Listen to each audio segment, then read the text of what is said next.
اور پھر جہنم سے آزادی کا عشرہ ہے رمضان المبارک، پورا رمضان، پھر یہ آخری عشرہ اللہ نے ہمیں اپنے فضل سے عطا فرمایا۔ جہنم سے بچنا انسان کے بس میں ہے، اور اس کا آسان طریقہ ہے توبہ اور استغفار، اللہ کے سامنے اپنے گناہوں کا اقرار کر کے معافی مانگ لینا۔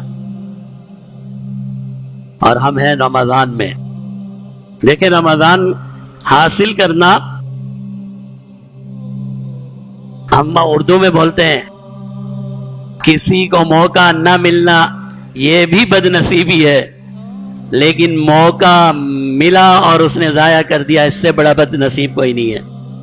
ایک آدمی کو موقع نہیں ملا، چلو بد نصیبی ہے، بد نصیب ہے، اس کو موقع نہیں ملا، لیکن اصل بد نصیب وہ نہیں ہے جس کو موقع نہیں ملا، اصل بد نصیب وہ ہے جسے موقع ملا اور اس نے موقع سے فائدہ نہیں اٹھایا۔ بڑی ہم نے دعائیں کی، پیارے محبوب صلی اللہ علیہ وسلم نے ہمیں بتایا، ہمیں سکھایا، ہم نے عمل کیا۔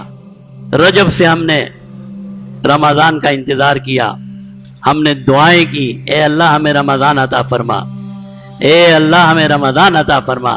اللہ ان سب کی مغفرت فرمائے جو رمضان سے پہلے فوت ہو گئے، اور اللہ نے ہم پر یہ فضل، ہم پر یہ احسان کیا کہ ہم رمضان المبارک میں داخل ہوئے اور صحت اور عافیت کے ساتھ آج آخری جمعے میں موجود ہیں۔ اب تو رمضان ختم ہونے والا ہے۔ رمضان جسے نہیں ملا اللہ کا فیصلہ ہے، لیکن جسے رمضان ملا اور اس نے رمضان سے فائدہ نہیں اٹھایا، اس کی محرومی اور اس کی بد نصیبی کی کوئی مثال ہی نہیں ہے۔ یہ اتنا بڑا بد نصیب ہے، اتنا بڑا بد نصیب ہے، اتنا بڑا بد نصیب ہے کہ رمضان بھی اس نے حاصل کیا اور جناب نبی کریم صلی اللہ علیہ وسلم کی بد دعا بھی حاصل کی، نعوذ باللہ۔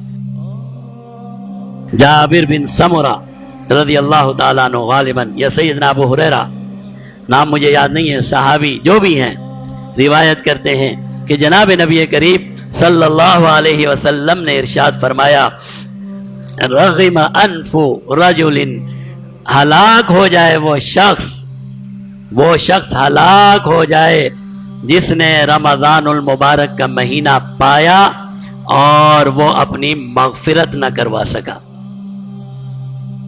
مغفرت کروانی پڑتی ہے، اللہ فضل سے بھی عطا فرما دیتے ہیں، لیکن اللہ دلوں کو بھی دیکھتے ہیں کہ یہ چاہتا بھی ہے کہ نہیں چاہتا۔ ایسا نہیں ہے کہ زبردستی مل جاتی ہے۔ فرمایا یہ تو وہی مثال ہو گئی، کھایا پیا کچھ نہیں، گلاس توڑا باہر آنے۔ رمضان بھی ملے، رحمتیں بھی ملیں، مغفرتیں بھی ملیں، جہنم سے آزادی کا عشرہ بھی ملے، لیلۃ القدر کی رات بھی ملے، پھر عید کی رات بھی ملے، اور انسان رمضان سے بالکل خالی ہو کر چلا جائے اور اپنی مغفرت بھی نہ کروا سکے، اور جناب نبی کریم صلی اللہ علیہ وسلم کی بد دعا بھی لے کر جائے، اس سے بڑی بد نصیبی اور بدبختی کیا ہو سکتی ہے؟